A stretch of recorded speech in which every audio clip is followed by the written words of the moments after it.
When it comes to law enforcement, our first responders need all the assistance they can get. They need everything from the latest technology to reliable vehicles, while there are other tools to protect themselves, and one of their most important assets is having help from K-9 officers. These K-9s go through rigorous training in order to be able to perform several critical tasks that, let's face it, us humans, we're not capable of.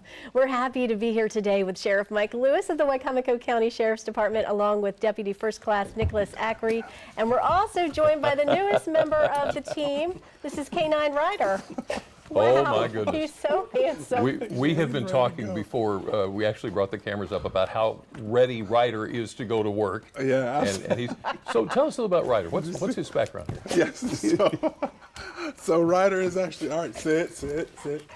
So Ryder's actually, he was actually a duck hunting dog for a little bit, and he had some master hunts under his belt. And so we got him to do tracking, narcotics, and just articles for the Sheriff's Department. Yeah. So what was his training like? Yes, very rigorous, very fun. But as you see, he's up for it. So as you can tell, he's up for it. But he did about almost 2 months of his training, tracking, different things like that. Right. So yeah. So you say he's 2 years old? Yes, 2 years old. He's still got a lot of puppy in him. Yes, as you can tell. But it is amazing. You'll see him click here in just a second.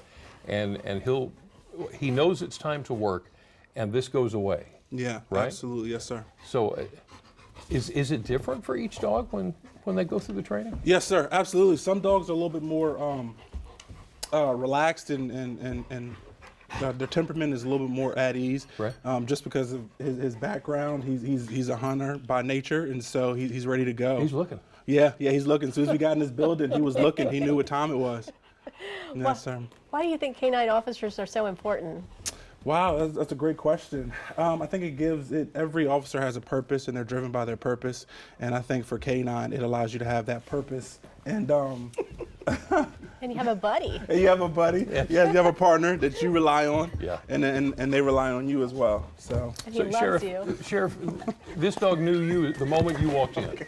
And you see the K-9s as an extremely important part of what you do. Sit. Tell us about how you use it. Well, I think, Jimmy, he likes me so much because I pay for his food. Well, that would do it. I'd be the same way. I pay for his food. I pay for his housing. We paid to get him here from Oklahoma. Right? Oh, really? Yeah, he came from Oklahoma. He's a precious dog, as you can see. He's full of energy. But you know, K-9s are very powerful tools in law enforcement. They have been utilized to track down lost Alzheimer patients many times. Right. Lost children. So they're not only used for tracking, for article tracking, a discarded gun right. that's had immediate DNA obviously transition onto the weapon from the handler of the weapon. But these dogs are used to sniff out drugs. And I had an opportunity just last week to see this dog in action. And dogs' noses are still heavily recognized by the courts. And it's amazing what these dogs have been credited for finding throughout the years. Millions and millions of dollars in cocaine, heroin, fentanyl, right here in this county. Right here? Right here in this county. Absolutely. How about that? Absolutely. As you well know, U.S. Route 13 for years has been a large thoroughfare for major drug traffickers coming from New York headed to points south. But it's also a major thoroughfare for large shipments of cash leaving the south headed back up to New York to purchase more drugs. Right. And all that cash is tainted with drugs. And we're talking hundreds of thousands of dollars. And I tell people all the time, dogs are not trained to alert on money. They're trained to alert on drugs. So when they alert on just a shipment of money and there are no drugs in the car, it's not unusual to find $1 million in cash secreted in the car with zero drugs. But the drugs have permeated that money because it's constantly being utilized to purchase narcotics. Wow. Back and forth. So it's a powerful tool. And Ryder will hit on that. God knows we don't want to lock up drug addicts. But Right. sometimes that's the only way you can get them into the system. Yes. To get them the treatment that they so desperately need. Yeah. But our job is to hunt the evil that comes into our community every day, and those are the drug traffickers that are preying on the vulnerable. And you do it well. And well, thank you, my friend. We certainly try.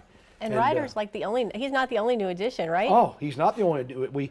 We got two at the same time. Both came out of Oklahoma, and both are fantastic dogs. They're both doing a great job. Deputy Andrew Riggin has the other dog, Pappy. Pappy and Ryder are our newest additions to the Wicomico County Sheriff's Office. But you can see how sweet and how beautiful that dog is. So and powerful. to send a dog in a very dangerous situation is a very, very difficult choice for a handler to make, because That's your unfortunately partner. we're having by far more canine dogs shot and killed, stabbed and killed, and strangled than we ever have. You know, but we've got to send these dogs into crawl spaces hunting for suspects. We got to send them up in attics, into the unknown every day. Yeah. So I love these four-legged friends. And Ryder's ready to go. Ryder is ready to go. Wicomico County Sheriff Mike Lewis, and Deputy First Class Nicholas Acree. And Ryder. Let's don't forget Ryder, guys. Thank you so much for Thank showing you, us sir. a Thank you. part of what you do. Thank you. It's Hey, you're a incredible. good boy. You want a Okay. treat?